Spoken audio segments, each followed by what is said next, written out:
Hello, and welcome back to the Audible Waters podcast. I'm your host, Ralph Jesperson.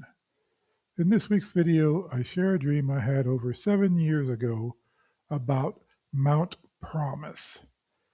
Some weeks ago, I shared a dream I had that came later about a carnival in the desert that stood between God's holy mountain, where He reigns, and where His promises come true for those who fight their way out of the circus acts that pretend to be Christianity and dare to climb up and face God directly. This dream is a precursor to that dream and states that there are treasures to be found in the circus, but few pay attention or want those treasures, for they desire to have their ears scratched by all of the carnival barkers instead. And so, without further ado, here is that dream in a form that you can listen to, or read, or both. On July 21st, 2018, I woke up from a dream in which I believe I was shown something that is going to be important. I was walking around inside an amusement park with a lot of people. It had a narrow front gate which then spread out into a big park. I had just finished walking through the entire park and had gotten all the way to the back. I had looked at everything that they had available for an amusement, and was feeling a bit bored. So I started to wander back towards the front gate, walking slowly and without any particular purpose.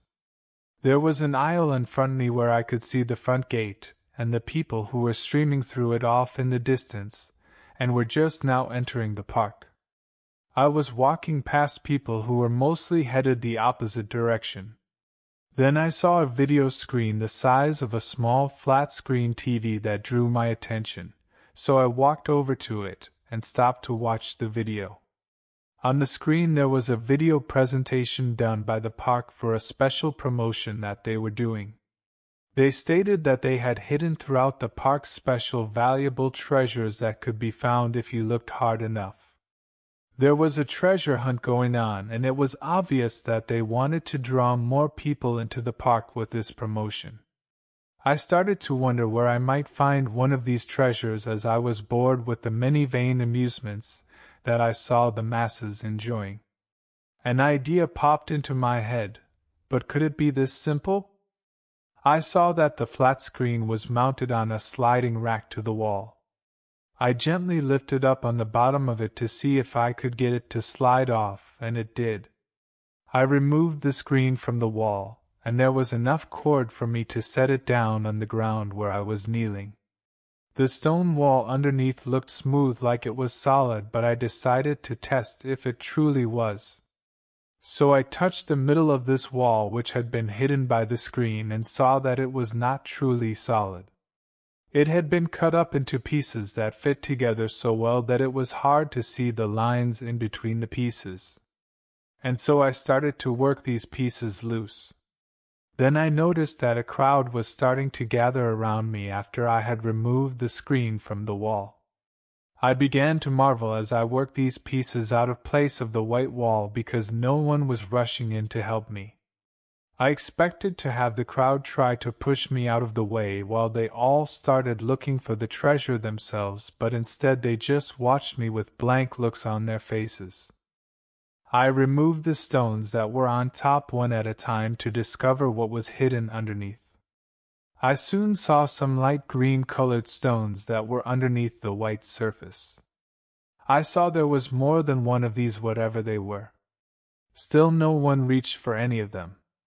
I picked one to try to get out of the wall, and I removed it and closely examined it.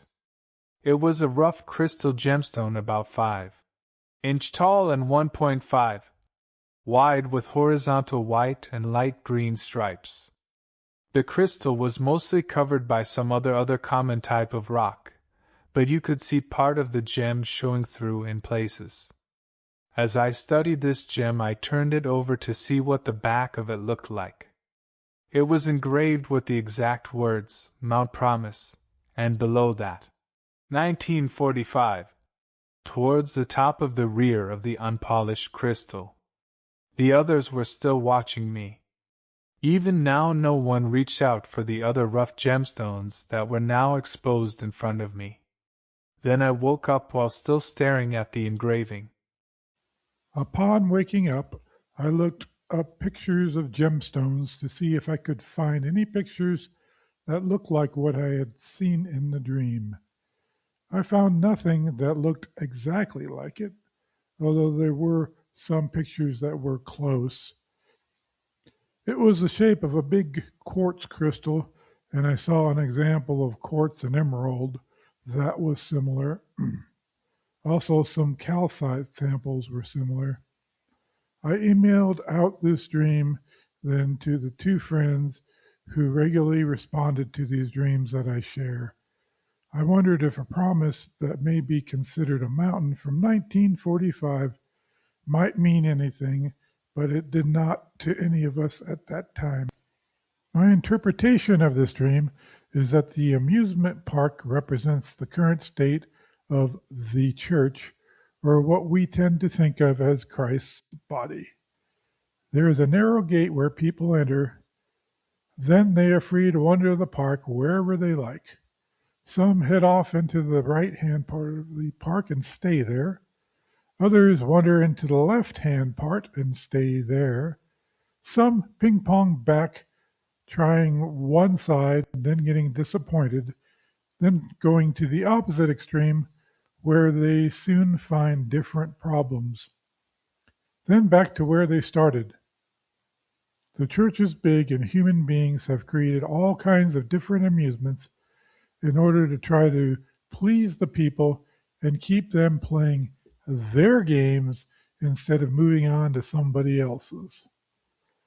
This park is occupied by many different denominations, many different streams with different focuses. Some people find one game and then keep playing it for the rest of their life.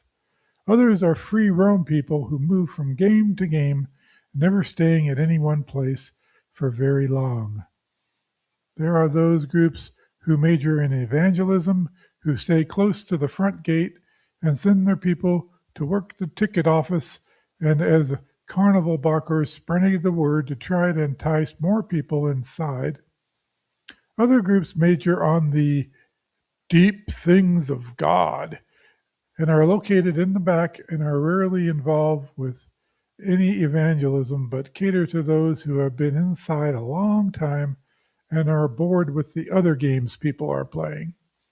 There are those who pride themselves on being ultra right ring conservative or ultra left ring liberal that exists on the fringes of the far right and far left parts of the park. Some are like me who have been enough places and seen enough things that they have become bored with games as usual or the way that church is typically done. I have been on a lifelong search for the deeper riches that God speaks about concerning his own kingdom. I spent some time on the right and more recently more towards the left. I was in a vineyard for a while at the back, looking for a place where the gifts of the Spirit were hyperactive. I burned out on what was mostly a vain hope that resulted in mostly fake gifts. Along the way, I figured out that it was Jesus that I was looking for and that I had not found him yet in his fullness manifested inside this carnival collection of churches somewhere. It has been my observation that, just as it's stated in the book of Revelation, that Jesus is standing outside of his church and is knocking to see who will let him in. We occasionally might allow him to visit, but the life of the whole universe, if we were present the whole time around us, well, there would be much greater fruit and evidence that this life of the world is among us than what I have actually seen in my lifetime. This is a sad reality that should humble our church leaders, But that is rare to find any pastor, bishop, or whatever that will admit this and actually be grieved over the situation.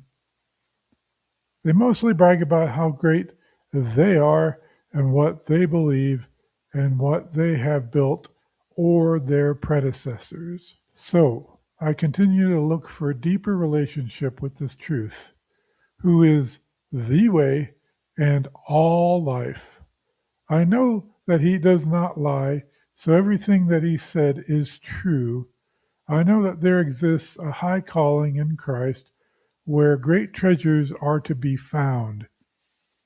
I found one great treasure many years ago, and I know that there are more.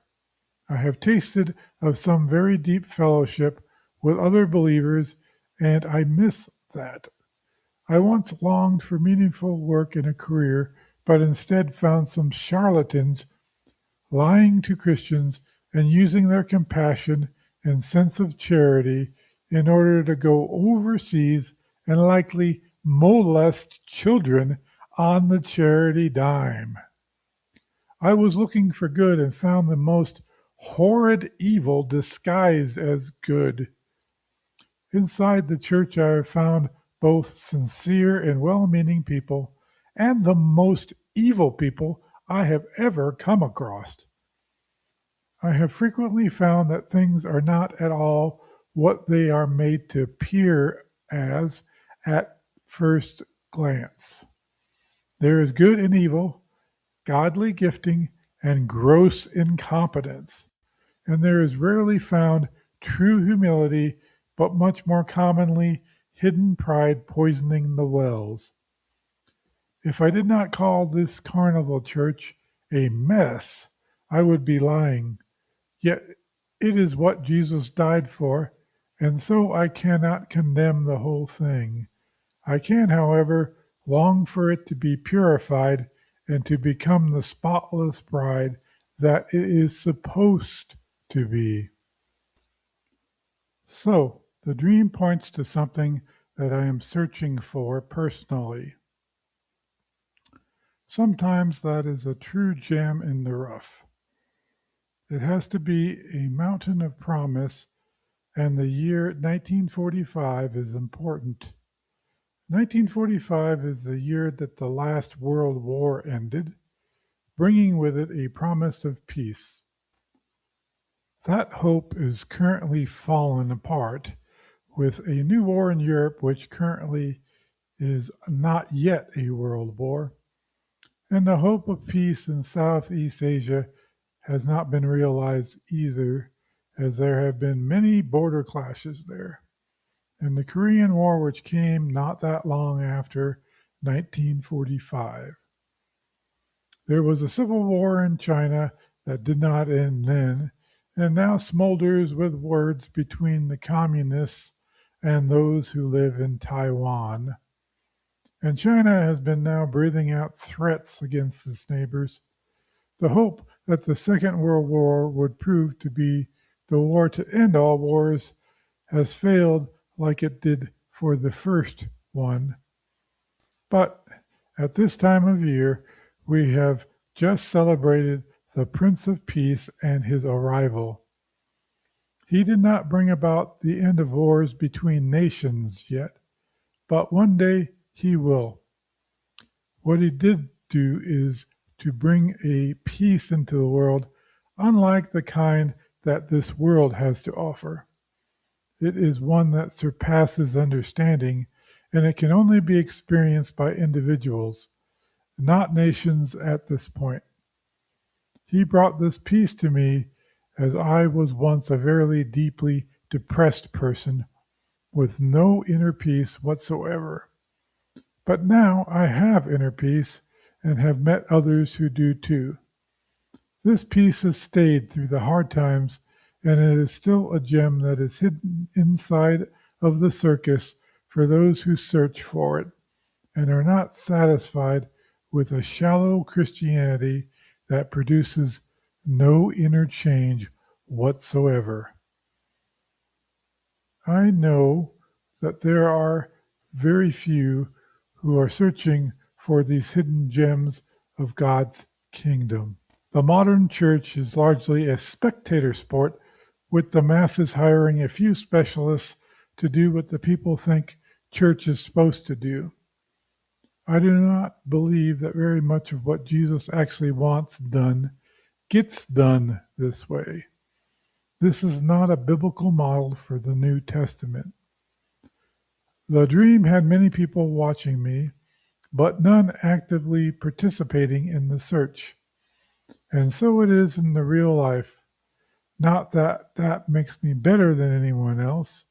Actually, the clearer I see the spiritual reality, the more humble it makes me. I am not a good man, just one whose conscience tells him that he needs to change and to find out what is actually real. I do not deserve these hidden gems, nor do you. I hope others will find some of these themselves before they die, but that is their choice, not my responsibility. If I can provoke someone to move beyond personal indifference and unbelief, then I have done all that I can do.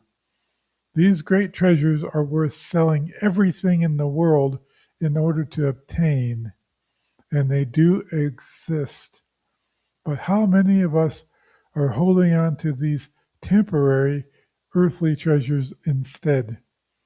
We all will end up in a pine box eventually, and at this point, the sum total of everyone in graves now own absolutely nothing in this world any longer. Why not live now like that is already true? There is much discontentment in this world and inside the church. Why not realize that the things of the world never satisfy and use it to search for what God has hidden that is truly valuable and will be something we will take with us into the next life? I agree with C.S. Lewis that we humans find ourselves way too easily pleased by temporal things that can only rot over time. When I first wrote this all down, I did not fully understand the meaning of the dream, but now I do. For later on, God showed me a dream where He sent a large tornado into the desert surrounding this same carnival in order to level it completely so that it would not stop being a distraction and that people would look for Jesus instead of religious institutions and their theologies and their sideshow gimmicks and distractions away from the true gem, which is simply Jesus Christ. The mountain that is promised is the mountain or reign of Jesus in our lives that bring peace. God's mountain is His true rule and reign over us. We can choose to let Him be Lord now.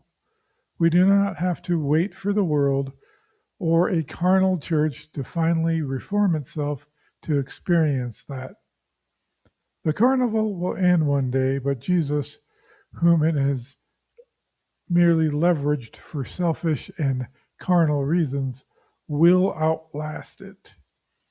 There are treasures hidden in the carnival today, for the word of God does not return void. And there are some truths there that have been twisted by men for self-serving purposes. But get rid of the corrupting distortions, and the truths can be seen, and the truths will set you free. There is good news in this dream. And so, that is it for me this week. I have some more dreams to share with you next year, but I will run out in the first quarter unless God gives me a bunch of new things to share that are worth sharing. With that, I will close this video out with just one more song from my instrumental Christmas Carol album, and God bless until next week.